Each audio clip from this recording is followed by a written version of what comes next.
Kristen and Kevin. This is, how many classes is this now? Gotta be 6 or 8. Holy smokes. All right, we've done a lot in this kitchen for you guys. And if you haven't caught what we've done in the past, you can check out the Chelsea Groton YouTube channel and you can catch up on all of the Chelsea Cooks classes that we've done in the past. Today is a very timely class. We are going to talk about preparing for a feast. And here's why you should trust Kevin and I. I am a passionate foodie. I'm a celiac as well, which means I'm gluten-free. We cook every meal together.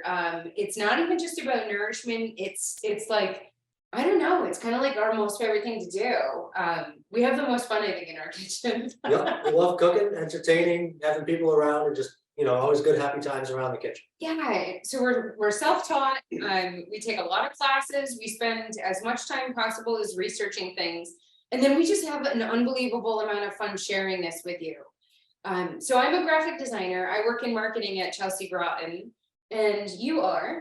I'm an arborist with Arborjet, so plant healthcare is my specialty. I talk about trees all day, and then we have fun cooking all night. We do. Someday we'll do a Chelsea Cooks Trees and see what that looks like. That could get weird.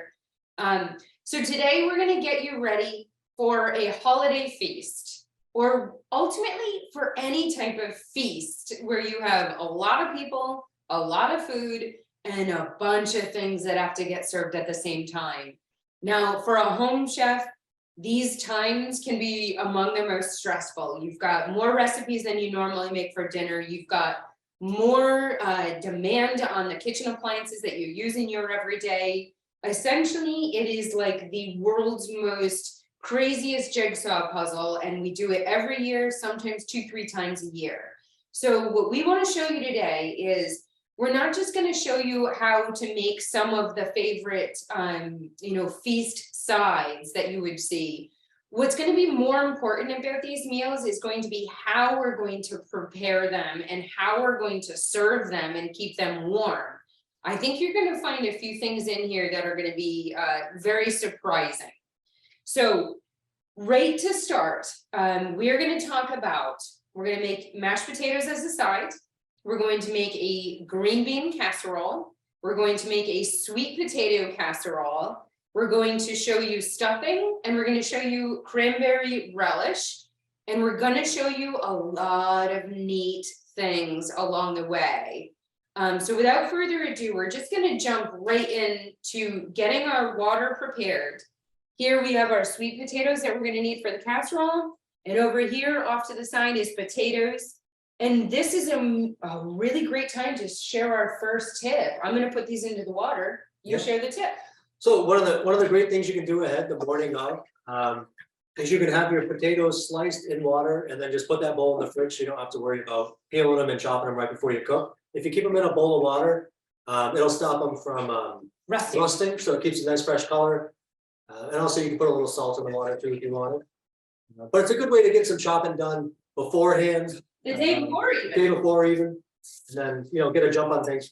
It's all about how you can kind of spread out the load so nothing has to be, any one thing has to be that stressful. It's all the holidays or big meals with family and friends is all about enjoyment and good times. So the best you can do to take any stress off yourself, the better. So in this case, what we've done is we have cut our potatoes. Both of the potatoes are cut into the same type size chunks. And this is just going to help you to be able to cook these faster.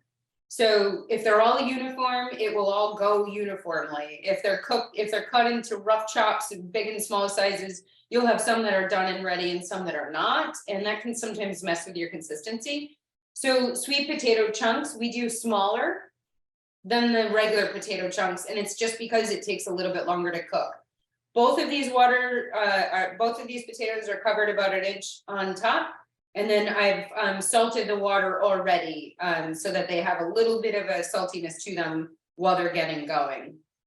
But here's the deal. We have to wait a little bit for these two guys to start boiling. So we're actually going to go right in to another meal, another side that you can be preparing.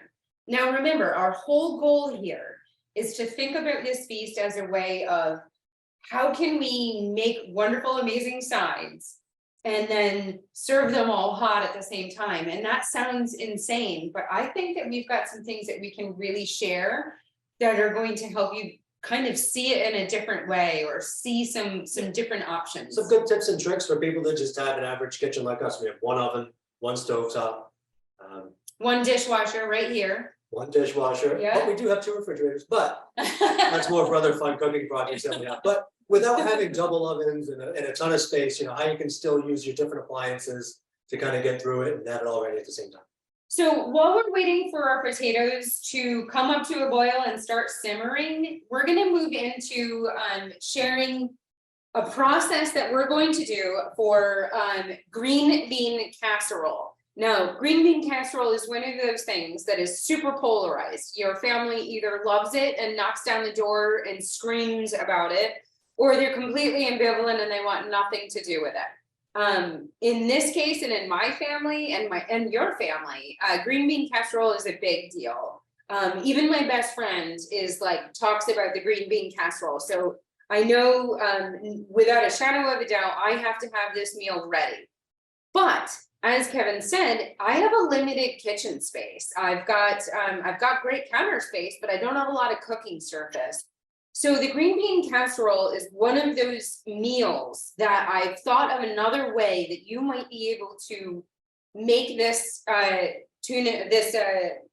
casserole the day before. And I'm going to show you a very savvy trick for you to be able to reheat it without using your oven. So let's get right into the green bean casserole. For my recipe, I'm going to start off with a bag of frozen green beans. They're fresh frozen green beans, but what I've done is I took them out this morning so that they would be perfectly thawed. I don't want to be using frozen beans, at least not for my recipe. And so here, right out of the gate, is going to be something that you're going to say, what are we doing? This is the ultimate dish that I'm going to serve this into.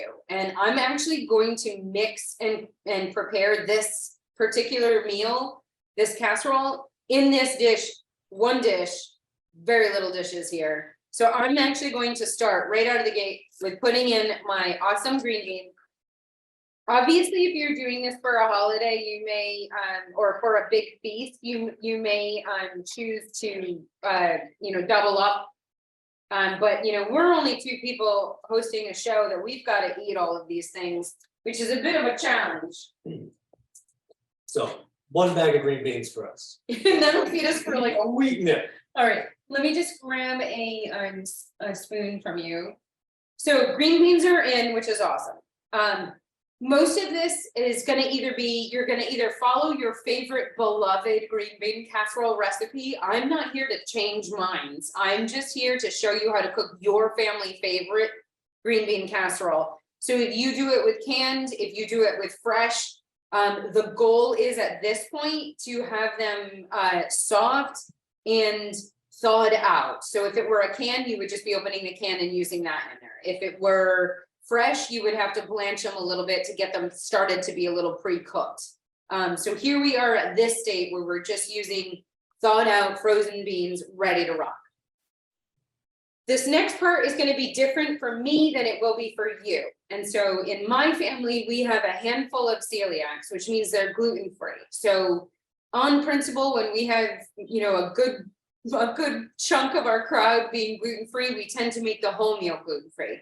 You use your favorite cream of mushroom soup, whether you make it from scratch or whether you get it from a can, however you come about it. In this case, I have made in advance cream of mushroom soup, gluten-free, and essentially all it is a bunch of portobello mushrooms cooked in a little bit of stock, blitzed in a Vitamix, added some cream, add some sauteed mushrooms, boom, Bob's your uncle, cream of mushroom soup. Super easy if you ever want to endeavor to do that yourself.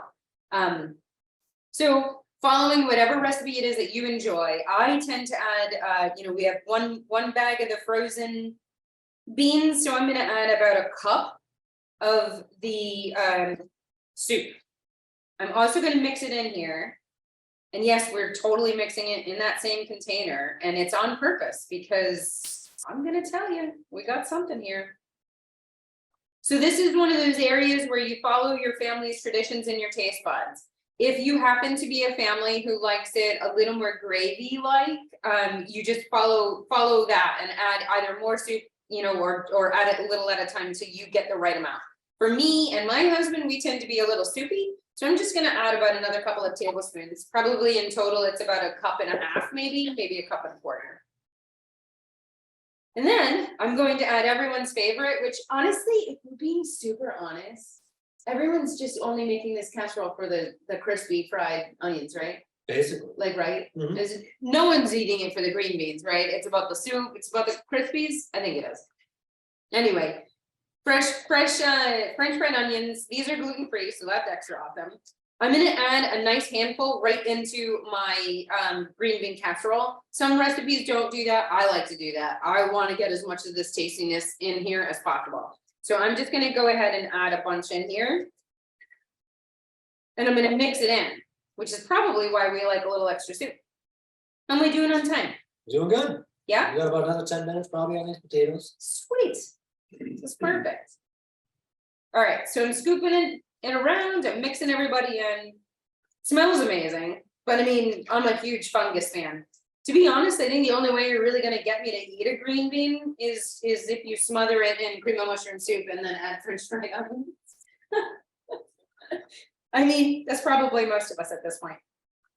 All right, so what do I have here? What does it look like? At the moment, I'm just gonna prop that up. This is what I've got now. I've got a nice, beautiful mixture of my green beans, my soup, and my onions. You don't have to add onions if you don't want to, but I recommend definitely trying it if you don't do that. So now this is one of those moments where we would say you are preheating your oven and you're getting it ready to go. But are you? No. Here's what we're gonna do. We're going to top the top as you normally would. We're gonna top your top with your French fried onions.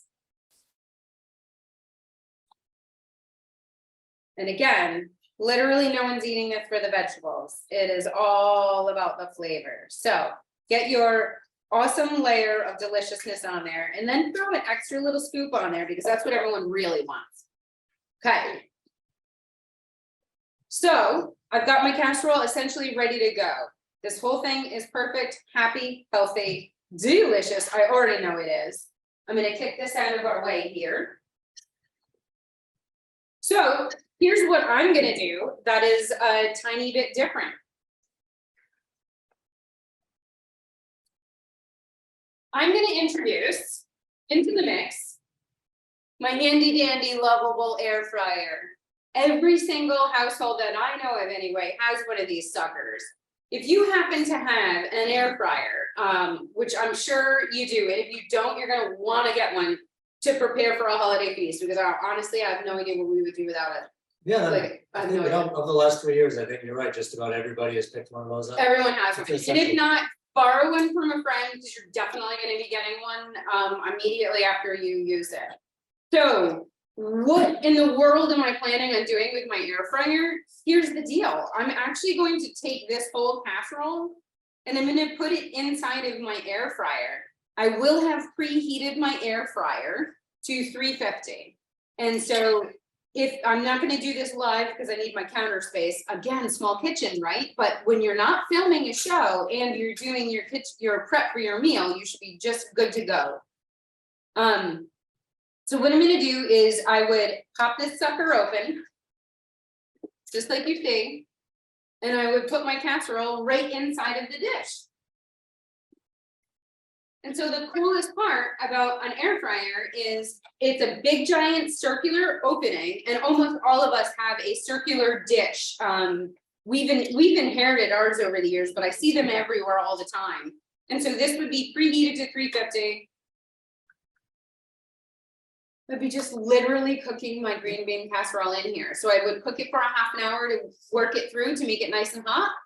And then I would just set it aside and we'd be ready to rock. It would be nice and hot.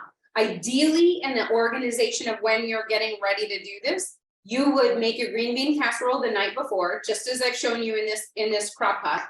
You would make it the night before. in your dish, just like you saw me do.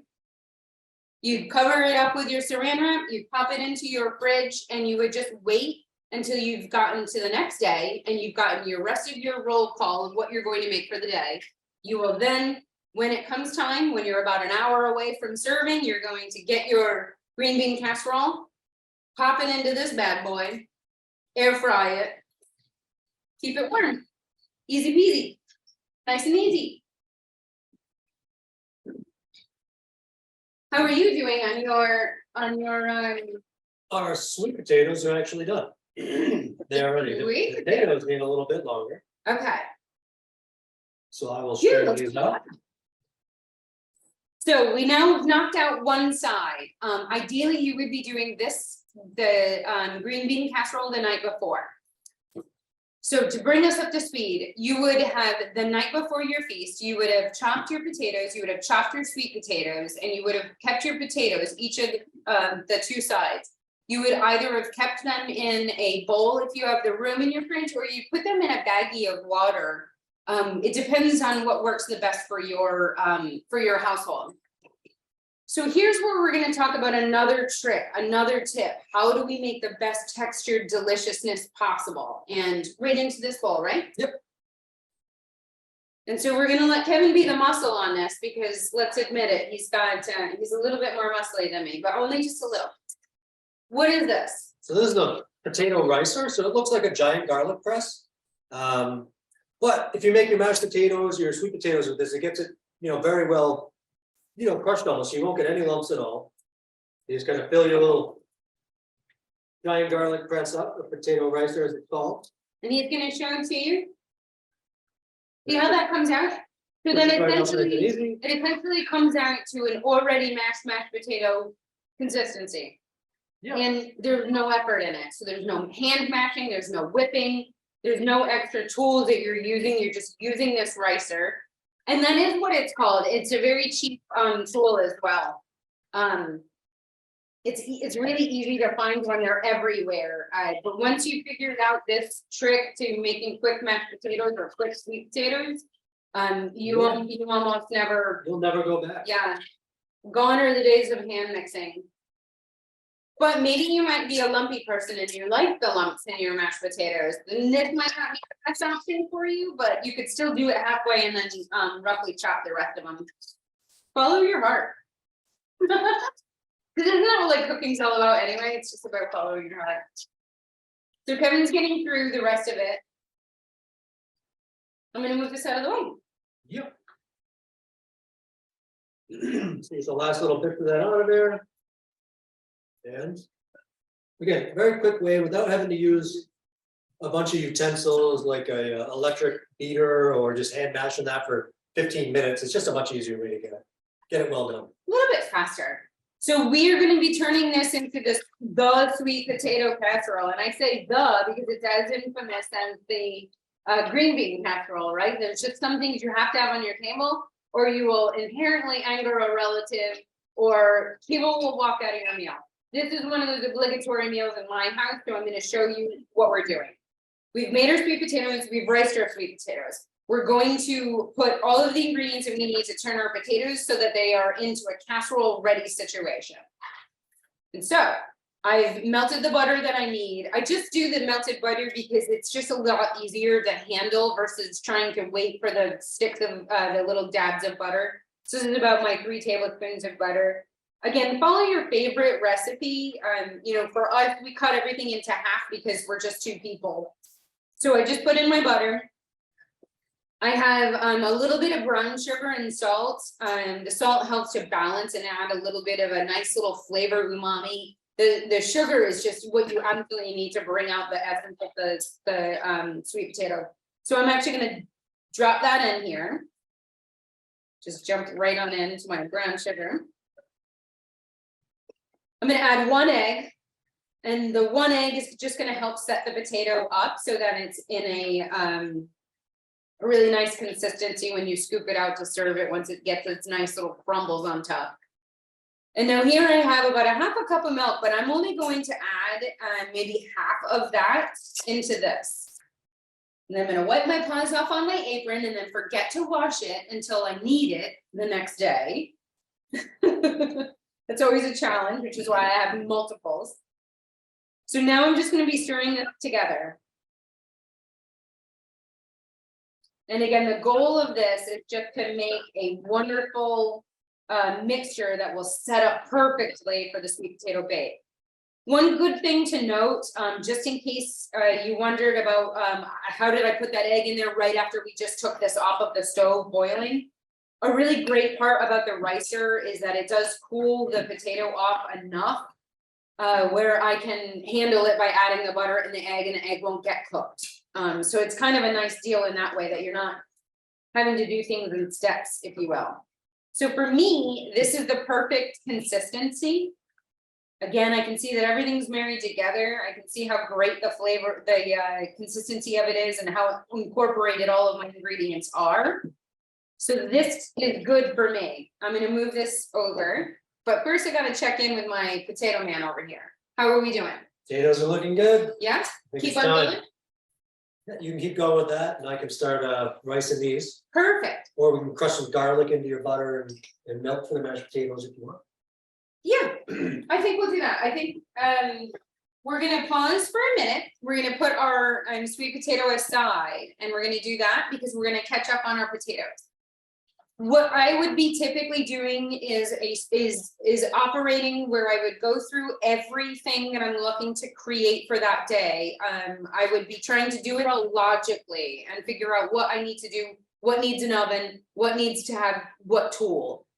So in this case for the mashed potatoes are a really, really great, easy, wonderful, delicious staple I think everybody has to have one.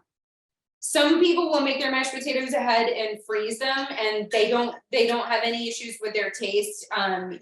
Some people insist that they get made fresh the day of. Whatever you're into, just try it either way to see if you even notice a difference. I can honestly say sometimes, depending on the potatoes, I just really don't always notice a difference, but it is such an easy thing to make it make the day of. And I'll tell you why I'm not afraid to make it the day of. So Kevin's following the same approach again. He's gonna rice the potato. So normally you add your butter and your cream and all of the deliciousness that you need for your mashed potatoes right on in there and you whizzle it around. In this case, I have heated up my butter, my cream, my salt, and my pepper in a tiny little pan here. The reason why I'm doing this is so that I don't lose any of the heat. I don't want to spend all this time caring for my mashed potatoes only to have them get nice and cold, right? The whole thing is let's try to keep things as hot as possible. So while he's finishing ricing, I have my cream and my butter, my salt, my pepper, and now I'm going to add dried chives. If you haven't had a frost like we did last night, you might be using your fresh chives. So use whatever works for you. In this case, I'm going to use my dried chives. And I am going to put them into the liquid first and give them a little spin. One of the fun things growing up in my house was my grandfather always said, you got to have a little bit of green in your food. And so in this case, I'm leaning towards my chives because when you're preparing a feast, your feast has a lot of flavor. So Kevin right next to me is getting a garlic press preloaded with some garlic. Now, some people are passionate about garlic in their meals. Some people are passionate about garlic not being in their meals. Follow your heart, make what you love. We are garlic people all day long. In fact, mashed garlic with a little potato would be just fine. Much better. So in this case, I'm gonna have him chuck in the garlic, but I think you might wanna put it into the mash. Because I'm not 100% sure yet if I'm gonna need all my liquid yet. So for us, we're gonna put in a healthy amount of garlic. You do what your family and your guests like the most. We're lucky that we have a garlic family and a garlic friend group, so we never have to worry too much about if we're over garlicking people. And thank goodness for that, right? That would be sad to have no garlic. It's a tough compromise to me. It's a tough compromise. But a family that garlics together, stays together. stays together. All right, so now I've got everything here nice and hot. It's not boiling. I did not bring it up to a boil. I just got it hot enough so that I don't turn my mashed potatoes cold.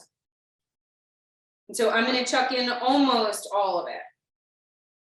And I'm just gonna reserve a little. You'll know pretty quickly because because we riced our potatoes, it's essentially as creamy as they could possibly be. I can already see, let me pick up my little crumb there. I can already see I'm gonna wanna add the rest of my cream. There's no question about it. It's gonna get used. It's a feast. It's a feast, right? And you only feast once. All right. Yeah, give that a nice little smush. So for me, the consistency that I'm always going for with my mashed potatoes is, I want it to be able to stand up when I make a little peek of it. But I want it to be creamy. Follow your heart on what you're attracted to in your potatoes. But given that we don't really eat mashed potatoes unless it's a feast, I tend to go all out. So I tend to use a nice light cream. I use like 4 tablespoons of butter, and then I probably in here in this batch. Those smell fantastic. Yeah, they smell so good. I think maybe we should probably just end this here so I could just eat them, right? Yeah, I mean, sounds good. Good to go. Okay, so now we've made our mashed potatoes. I'm gonna set these aside for 1 second while I address the rest of the sweet potatoes. And then I'm gonna show you what we're gonna do with both of these things we've made. Keep in mind, your mashed potatoes, they only require a stovetop, right? So your mashed potatoes are probably the easiest things for you to make. Although, you know what, I will share. So from here, I would probably go into a crock pot, and I would keep that crock pot on warm, and I would make sure that it stayed nice and piping hot. So initially I'd probably take them from here, put them into a crock pot on low, let them get reheated to hot, and then I would put it on warm, and then I would just set it aside and never think about it again until it's ready to serve. So in this case, the mashed potatoes would be served in stored in a crock pot while they're keeping hot. And so that's kind of the key to the mashed potatoes. Yeah, pop that guy right here. Now let's get back to our sweet potato casserole. And again, this whole meal is all about maximizing our time. You know, we're trying to, you know, technically we would maybe have, maybe we'd have a turkey in the oven at this point. Maybe we would have a ham and a turkey. Maybe in the case of one of my favorite coworkers, maybe you have a turducken in your oven. I don't know what you could have in there, but I know you've got something in there, which means oven space isn't a premium, right? Like it's getting close. It's getting close. So this is why this moment is all about trying to maximize the spaces that we're not thinking about yet. So we have our sweet potato mash, and we've got to put it into a dish to pop it into an oven. Now, the best part about this sweet potato casserole is I'm going to leverage something that I think most people are unaware of, and this is leveraging your crock pot. So if you have a crock pot, like these I see everywhere, so I think anyone who's gotten a modern crock pot in the last 10 years or so would most likely be this type of a situation. This is a porcelain insert. You can see the bottom. It's just a porcelain insert, and it goes right into the crock pot. You set whatever temperature it is that you are going after. For a feast, I would normally have two or three crock pots similar like this, just plugged in on warm, holding just a variety of different things that we're trying to offer. But here's something that someone showed me forever ago, and it stuck with me because sometimes it's really hard to think outside the box unless someone tells you to think outside the box. Yeah. This is one of those moments, and if you already know this, my gosh, you are light years ahead of me. So this is why I bring this up. I'm going to take my insert out. I'm going to put it here. Typically, you're going to make this sweet potato casserole before you've got your oven going with your protein, whatever that protein is. So I'm actually going to scoop all of my delicious filling right into here. And I'm gonna try not to want to eat it all, which is exactly what I want to do. But I guess we'll shut the camera off before you have to witness that brutality. Perfect. Now, in another situation, if you were making this feast for a larger group, you would be filling this sucker up pretty good. Okay, so what I've done here is I've added a nice little base. I'm sorry. So yours will be much more full than mine, but I'm trying to not be wasteful because we're only 2 people. So I've got all of my mixture in the bottom of this. But it's not a sweet potato casserole unless it's got the crumble on top. Now, the crumble can be so many things, but for me, it is usually a light brown sugar, pecan, buttery crumble. And it is usually to absolutely die for. Can I grab one of those spoons from you? Yep. So I'm just gonna mix in some things here. So again, follow your family's favorite recipe. For me, because I scaled this down to be able to make a smaller portion of it, it ends up coming down to I have a cup of chopped pecans. I buy the chopped pecans and then I run a knife through them to get them even smaller, because I do find that I actually want more pecan per bite, right? Better that way. And also, this is like a really good example of moderation. If we weren't doing it, wouldn't we have like 14 cups of this to 1 potato? It's more about the pecans and sugar. The priorities in this kitchen are awful. So we scaled back what we would normally want to eat, and we're gonna go with a nice reasonable cup. So I'm gonna add my brown sugar, which is basically a third of a cup. Popping that sucker in there. This here is about a third of a cup of flour.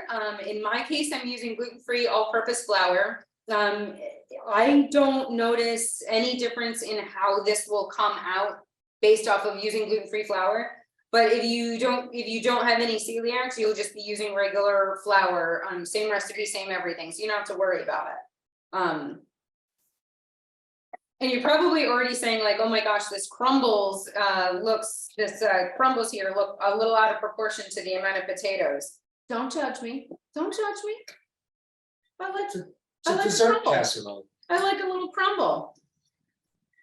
So I'm pre-mixing all of my dry ingredients together, and that's mostly just to break up the brown sugar. If you guys use brown sugar in your normal menus, you know that brown sugar, when you leave it out even for just an hour, gets nice and like hard for some reason. It's a very moody sugar for being such a delicious sweet thing. Okay, so I've gotten all of this broken up. I did also forget to mention, I did add a bit of cinnamon to my flour mixture. So this here is melted butter. I melted about 4 tablespoons of butter, and that's what's going to help pull my crumbles all together and make it into a nice, delicious coat. So mix these guys together. And it's really, you're just kind of looking for, you know, a real crumbly texture. You're not looking for a mush. You're not looking for a soup or a goop. You're really just looking for something sort of texturally like a granola. Yeah. Just a little bit tastier than granola because it's got pecans and brown sugar. Oh. And again, do whatever it is that your family loves. You know, a lot of these things I just kind of follow my heart and I listen to the feedback of my eaters in my family. And I just start making special things for them. How are we doing our time? Good? We're good. We got about 20 minutes left. We'll get that going, and then we can talk about sweet cranberry relish. Oh, awesome. All right. And we are actually in the home stretch of this. So what I'm going to do now is I'm going to take my crumbles and I am going to put it right here in my crock pot. And I'm going to tell you why I'm doing this. Because you're probably wondering how the heck am I going to get this nice and toast it up, right? Because that's basically everybody lives for that. So now I'm smushing my crumbles around. Some of it I'm pushing down a little bit in there because I do love when you get a nice little bite. Just gonna pop that behind me. So what I've got now is my casserole with my wonderful little crumbles mix in here. So I would do this very first thing. This would be the first thing on the day of the feast I would do. The green bean casserole I would have prepared the night before. The mashed potatoes would already be chunked up, ready to go. Day of, very first thing I would do is my casserole, and I'll tell you why. We're gonna take this whole thing and we're gonna pop it right into the oven. We're gonna do 350, and you're gonna keep checking on it until your top crust part is where you want your top crust part to be. So for us, it'll probably be anywhere around 30 to 40 with our oven, and everybody's ovens are different. Convection, everyone's got a different one, and you know how your oven works best. But basically, you're just going for when your top part looks really nice and crispy. So you're gonna cook this in your oven until you've gotten the right amount of crispiness that you're looking for on your top. You're then just literally going to take it out of the oven once it's ready. It's gonna be piping hot, so pop on your pot holders, pop it right into your crock pot, pop it on warm, get it out of your face. You're ready to move on to the rest of your meal. And that's exactly what we're about to do now.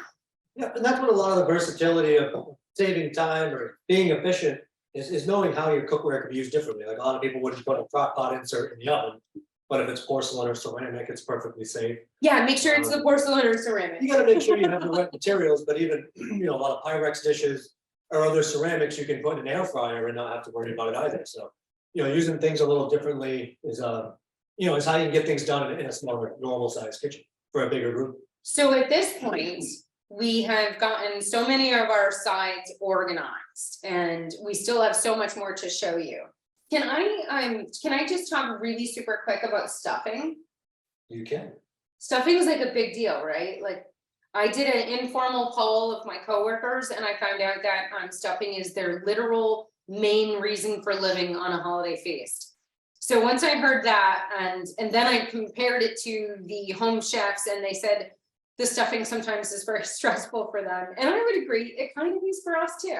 It's just one of those things where you're like, oh my God, the stuffing. So here's the deal. You can actually make your stuffing the night before. So you can make your stuffing the night before. You can make your green bean casserole the night before. You can chop your veggies the night before. And so for us, we just followed a gluten-free stuffing mix. But I didn't stop there. I chopped all my vegetables, I prepared everything that I needed for my stuffing. Follow your favorite recipe. Again, every family has a different vibe. So make your stuffing the way you want to make it. What we do differently in our house to save time is we make it the night before, but we leverage a tool that you might not expect.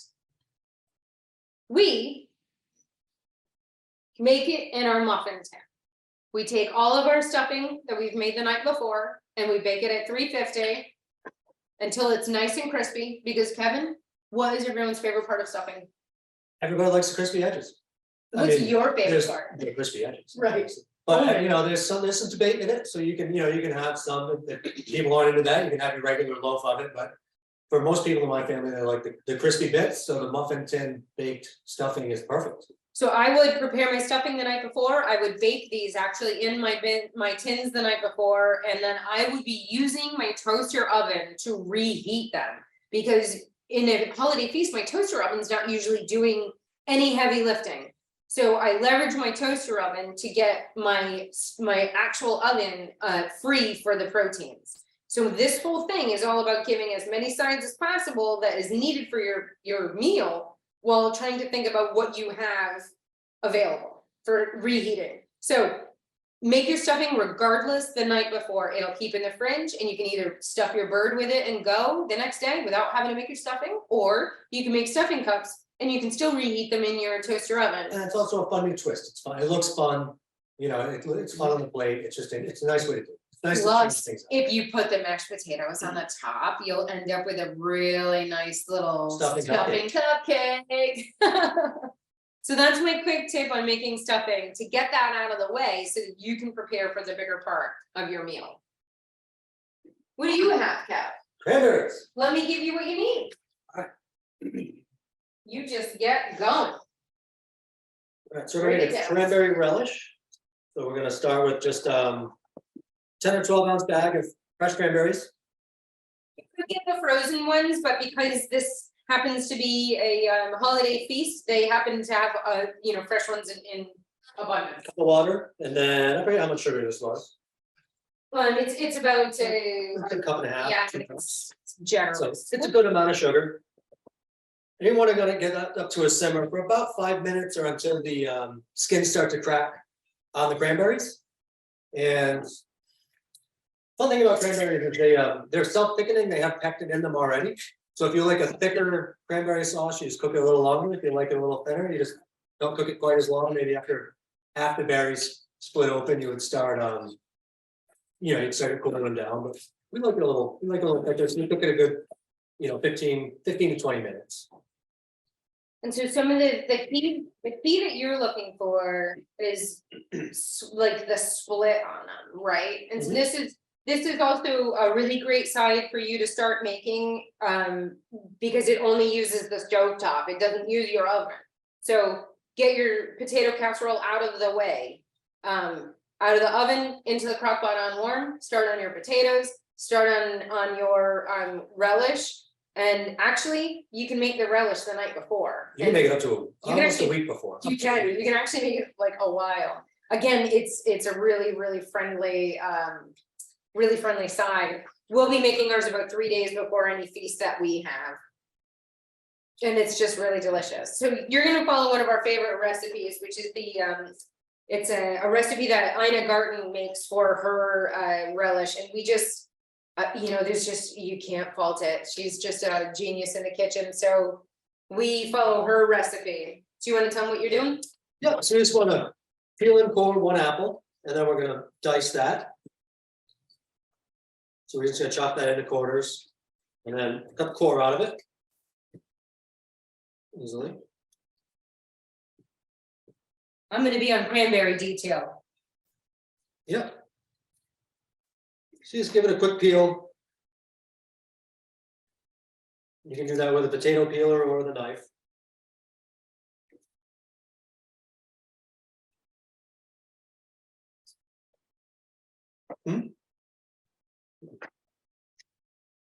So let's kind of go through our quarters. Oh, let me move your tools. Yeah. And then we're also going to use the zest and juice from 1 each of a lemon and an orange. So good compost, the apple scraps and stuff like that. Oh, for sure. So you want to save that. If chickens, they love to nip at it too.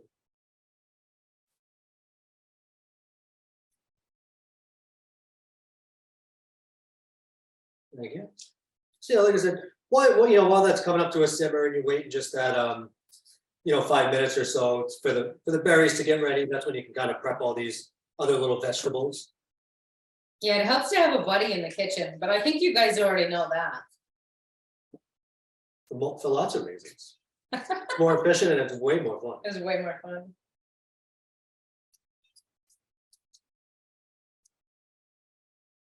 So I'm just watching it, just trying to stir it so that we don't get any of the juices or anything stuck to the pan, but it doesn't normally do that anyway.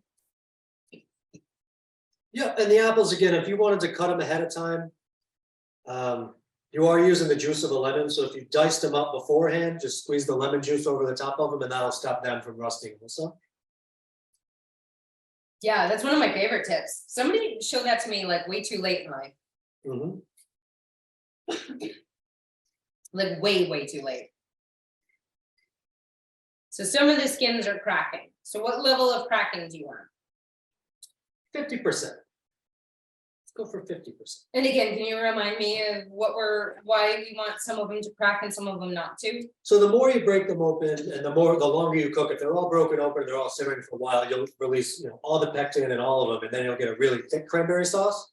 So we want it to kind of stand on its own, but we're not making a mold out of it or anything, so we don't need it. Although I guess if you wanted to, you could take it really far and get an empty can and make the cranberry sauce with the ridges. You could. Yeah, you could do that. That'll really full your pan. Yeah, you could put that. And these apples, we're gonna chop them up kind of small. Probably. Matchsticks. Yeah, little matchsticks. And then we'll dice them up a little bit. So at the moment, my cranberries have a very low oil. Very low simmer. And I'm just kind of stirring things around because there's sugar in there, so I just like to keep my sugar. I don't know, I think you also just kind of like just do that, right? Move things around. Yeah, you get things that's half the fun, you gotta fiddle it. The cool part too is the fresh cranberries get like a deeper red in color when you cook them, so it's kind of fun. So some of them are doing some deep splits, some of them just have a hairline split. I don't think I'm at exactly 50% yet, so I'm gonna kind of hang tight because we like it thicker. Yeah. So I'm gonna leave it be. You don't have to fiddle with it, I'm just a fiddler.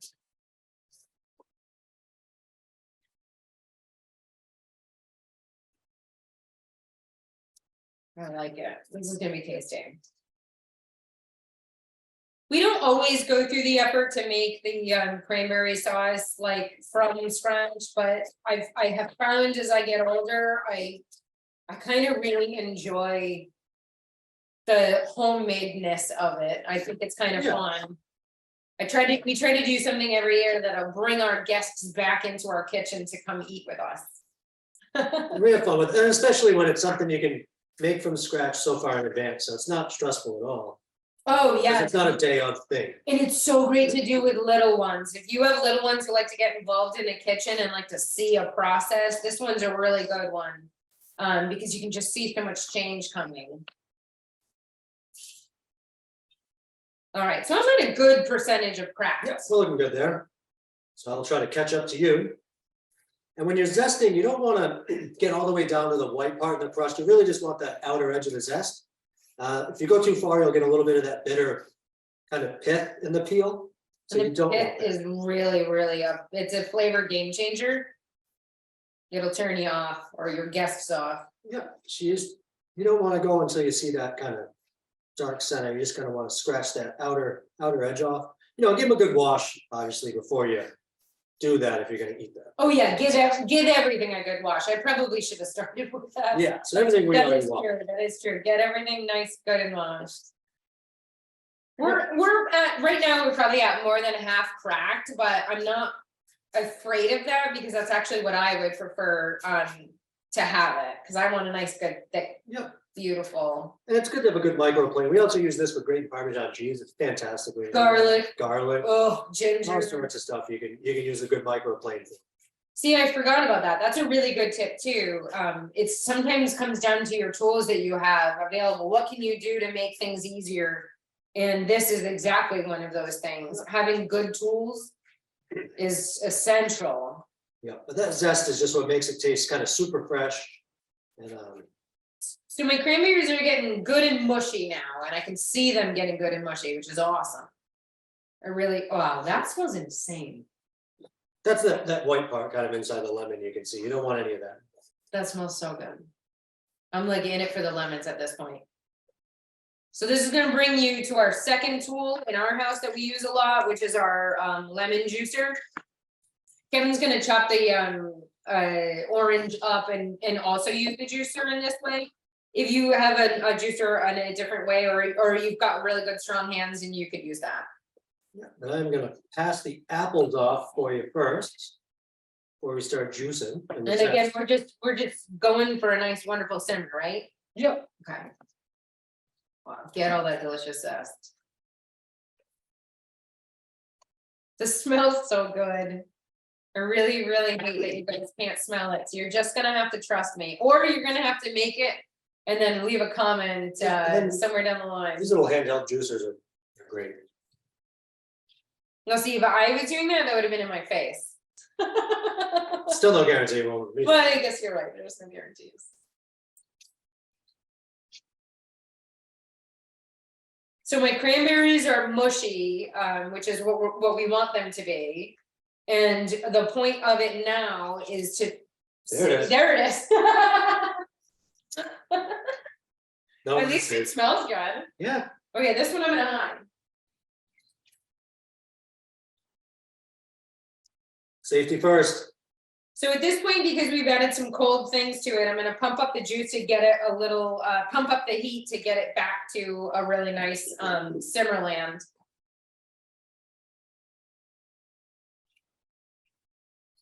I guess these oranges were ready to roll, huh? Yeah, that's pretty juicy. Holy smokes. All right, so Kevin, I feel like we're kind of in a spot where this now has to sit and simmer for another 15 minutes. I think this is probably a really good time for us to start sharing some really super helpful tips that we've put together for you. And Kevin's gonna start and lead off. His specialty in our house is the proteins. He is just has a natural knack for it. So he's gonna give you some simple tips or just things to think about as you're putting together your feast. Yeah, so everybody talked about with turkey is, whether to brine it or not to brine it, how long, and then there's wet brine or dry brine. And we'll talk a little bit about kind of the benefits and differences of those. I'm on the side, I would say always brine the turkey. It's gonna help keep it much juicier. It's gonna keep a lot more of that flavor in there. It's gonna stop it from drying out. But the benefits of dry brining is you'll get a much crispier skin and it takes up a lot less space. A wet brine, typically you would mix almost 2 quarts of a brine, 2 gallons of a brine solution with about a cup of salt, half a cup of sugar. And you would want to let the turkey brine in that for about 3 days. And also with any other, carrots, onions, and some herbs and spices for other flavor if you wanted to. But that takes up a lot of space. That's going to take up as much room as about a 5-gallon cooler. But you have to keep it below 40 degrees. So if that doesn't fit in your refrigerator, that's a lot of, swapping out to try to keep that nice and cool. Where a dry brine, you would have up to, say, a 12 to 16 pound turkey. You would just take about a half a cup of kosher sea salt, a little bit of sugar, and then, some hardier herbs if you wanted, rosemary or something like that. That's going to hold up well to it. You would just kind of rub that on the outside of the turkey, put it in your turkey pan, and just put that whole thing in the fridge uncovered for about 2 or 3 days. And the salt is going to draw the moisture out of the turkey, and that's going to dissolve the salt and it's going to reabsorb back into the meat. So it's going to be perfectly seasoned throughout. And that brown sugar on the skin is going to help it brown up nice and aesthetically beautiful.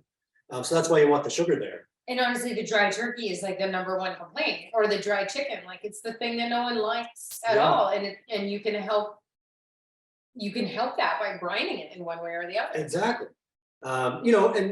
Thinking ahead, you want to take your turkey out to thaw 3, maybe 4 days in advance, depending on the time. And then if you have a 3-day brine, so you want to get started on a frozen turkey a week in advance. And if you got one of those big mamma jammas, follow the rules that it says on there for what you got to do, because some of those bigger guys will take even more time to thaw. Yeah. But if you forget to take your turkey out to thaw in the fridge, like we normally would, you don't have to worry too much. You can thaw it out also very quick in ice water, believe it or not.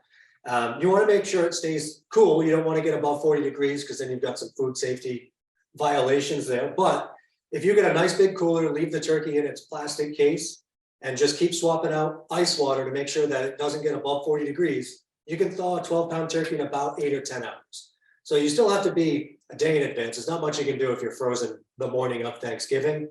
But in a pinch, you can thaw a 12 to 14-pound turkey out about 8 or 10 hours using ice water. And that's just because, water transfers heat and cool a lot more efficiently than air does. So that's a good way to get out of it in a pinch if you do forget to thaw your turkey.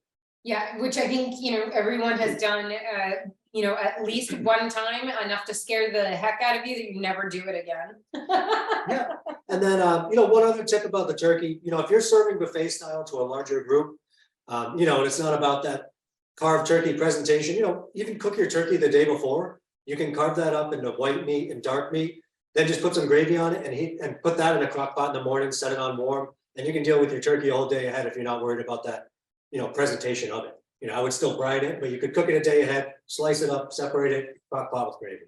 Now, in our household, we have had guests that come and go all throughout the day. We have done the crock pot of the dark and the lighter meat more than we've done a traditional, protein bird in the oven. And it's just because people come and go all day long, but I can keep it hot and food safe in a crock pot. So we have gone that road several times, actually. Yeah. I want to give you just like a little update on our relish here, the cranberry sauce, if you will. I know you can see just a little bit of it, but at this point, we've got, it's like a nice, like semi-thick liquid. It's all cooking down. It's all starting to turn a really gorgeous shade of pink. And everybody's just starting to get a little tender. And our goal is to cook this down to a consistency that we want so that we can kind of smush it up a little bit to put it in the fridge overnight. And it will thicken up when it cools. And it thickens up when it cools, which is really great. So we do have, you want to swap? Oh, your watch is telling you how to make relish. So here's a handful of other tips. You know, this, when you're cooking this amount of food, it's a lot. And one of the biggest level setting, grounding pieces of advice that someone's ever given us was keep it simple. Your menu doesn't have to have a billion sides. You can make a handful of the fan favorites. In our case, it's what you see here, plus a handful of couple of crock pots that have a couple of different sauteed vegetables in them or roasted vegetables in them. And that's it. That's all you're going to see. And we're going to feed, you know, 20+ people easily with the staples. By leveraging our tools of cooking in advance, we can pull it off. So just remember, make the best sides that your family loves. No one's going to remember whether you had 42 different sides to offer. I guarantee you they'd rather have the time with you than without you cooking all those sides. Another pro tip, in case you have a household where this works out, set your table the night before.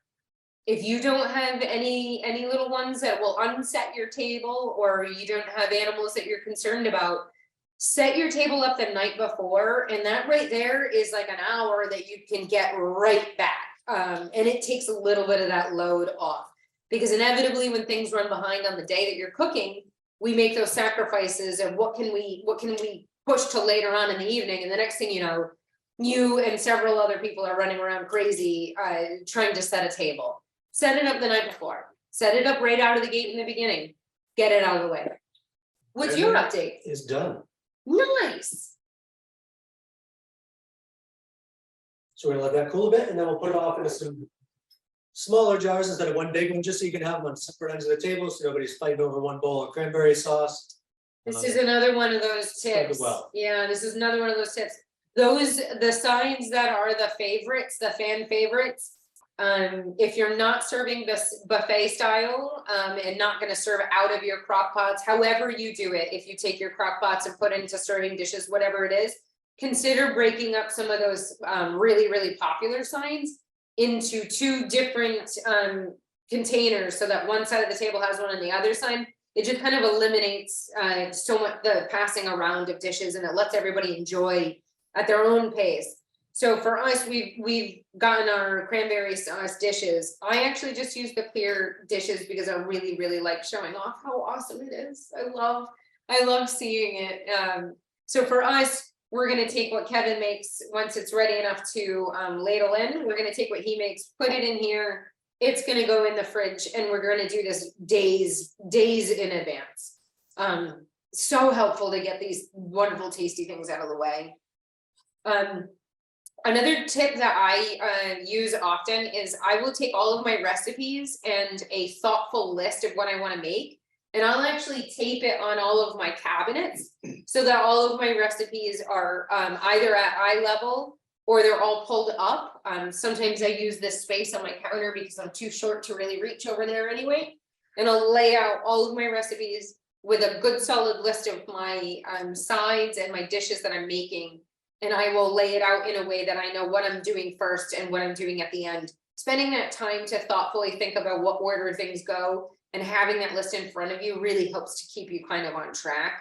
And then having your recipes available where you're not trying to, you know, turn pages, or it saves what seems like minutes, but it really saves a lot over time. Oh, another really great pro tip. You can chop all your vegetables the night before. There's no reason not to. And if you don't have the space in your fridge, put them in Daikies. For fruits or veggies that rust, you can just put them in water and let them sit in water, all chopped up, drain the water out, and then go about your normal life. You can also chop your vegetables using a mandolin. It can be an intimidating tool, but the more you're comfortable with it, the more you use it, and the more you'll be safe doing it. So I do recommend, if you do a lot of chopping, leverage a different tool to get through that faster. Because gosh, how many carrots and celeries and onions are you chopping on this So day? many. So I many. mean, you're cooking them down for the stuffing. Oh you're my cooking them gosh. down for gravy. Yeah. You're cooking so many things. Oh my gosh, the soups. Everything. So consider ways that you can chop aheads, put them in baggies, use a mandolin, whatever it is that takes that pressure off. Another critical point that we run into with serving a meal of this size is inevitably something gets cold, and usually it's the gravy, because it gets made right at the end there. Inevitably it gets stuck on the stove, or it gets turned off, or just isn't a gravy boat for way too long, and now it's just cold. Consider using a thermos or a Yeti, one of those nice containers, anything insulated. Make your gravy whatever time you're feeling comfortable to make it, or have the free time to do it, wherever it falls in your list. Make that gravy, pour it into your thermos, cap it. It will stay piping hot for hours. When you're ready to pour it in, it will be nice and steamy and perfect, and you don't have to worry about having a pan on the stove or having it, reheating it up or whatever it is. Just make it, put it in a thermos, be done with it, set it aside. Super, super easy. If you happen to be a place that you're not using a lot of your crock pots, or you don't have crock pots that you want to use, or you don't have an air fryer, consider using square and rectangle dishes, because they can matrix into your oven space a lot easier, so you can fit more of them when you're not working around a lot of circle dishes. In this case, I'm using the circle because I'm using it in my circular air fryer. But if I wasn't, it would have been a smaller square, so that I could put 3 squares in the back, 2 rectangles in the front. Everybody's going in and doing their thing. So keep that in mind when you're planning out what you're going to put your sides in to put in the oven. If you can make them into squares and rectangles, it'll be easier for you to make a nice little Tetris game in your oven. That's been very helpful for us. Yep. Super helpful. This last tip, we are saving this tip for last. And the reason that we're saving it for last is because we can't express enough how critical it is to think outside the box. So consider leveraging those crock pots. Consider leveraging an air fryer for anything that is like the green bean casserole. Even the sweet potato casserole can be used. But let's take this another step further. Imagine you don't have the space in your fridge to keep things cold. Maybe you're chilling a bunch of different things, and you don't even have the space to prep the night before to even put the things in there that you're working on. Get out a cooler, chuck down some ice, put your baggies of chopped up vegetables, or think another way, get all your beverages out, put them in that cooler. Think about using and leveraging a cooler as a nice cold extra refrigerator, extra space that you have. You can use as many of them as you need. Just with ice alone, you can keep all of your cold stuff cold. So you can go ahead and mix up in advance all of those things that you're going to need the day before. Chop up all those veggies that you need the day before. Prepare the day before. Make your meats even the day before if you don't need to have the the tradition of carving your bird. Leverage a cooler. Conversely, leverage a cooler for your hot things. If you have too many things, you don't have ways to keep those things warm, make them in your oven, lay them into your cooler, use some towels so that you don't melt any of your sides of your cooler, pop them in there, and leverage stacking to be able to keep everything nice and piping hot. When you're ready to serve, bang them out of that cooler, put them on the table, they'll all be nice and hot, just waiting for you. It seems strange and it's a weird tool to use, but it will actually keep your thing cold or warm, and you can serve all at the same time. And ultimately, you being able to eat with your family, everything hot at the same time is critical. We've all had that family member who's sitting like leaned up against the counter or doing something while they're watching things and everyone else is eating. So you don't have to be that person. You can prep all of this in advance and leverage all these different tools, and you can be right out there eating with them, enjoying everything real time. It's what else are we thinking? You might thinking about? Yeah, other things, if you're doing a turkey and a ham or something, you can use your grill also as kind of a, Ooh. as almost like an oven. You've done that. By lighting, if you have a 3-burner grill, just light the burner all the way to the left, put the food on the right. Just don't have the burner going directly under the food. If you have a 4-burner grill, light the outsides, put the food in the middle. And that's a good way to keep a ham warm or you know, whatever else side. And the one thing I did forget to mention about the turkey is if you cut out the wishbone before you cook it, it'll make carving it 100 times easier. It's easy to find right in the front of the sternum on the bird. You'll be able to feel the wishbone right there, just cut on either side of it, you can grab that, pull it right out, and then it's not in the way when you're trying to slice that breast meat. Trust me, it'll save you a big headache in the carving department, if you take that up for it. Even though people like to, can you keep it, when you take it out, can it stay whole so you can still dry it, or do you have to lose that part of it? You might break it trying to get it out, but if you're careful, you can get it out in one piece for your wishing traditions. Yeah, but otherwise, scrap that tradition. It's gonna be so much easier. It makes carving so much easier. Plus, you look like a like chicken or turkey god, because Yeah. you make it look like you're just carving butter. Yeah, and I do it with chickens also when I roast them, because then just right from the front, you can just slice right into the center of the bird, and don't have to worry about any of the bones there. Can I scoop Much some easier. in there? Or Yeah, you want go for it. you want to do some scoopage? Yeah. I just want them to be able to see it a little bit better. If you want to move your little trivet. So That is amazing. yeah, it's pretty thick. Thickened right up. We cooked it for that 15 minutes or so.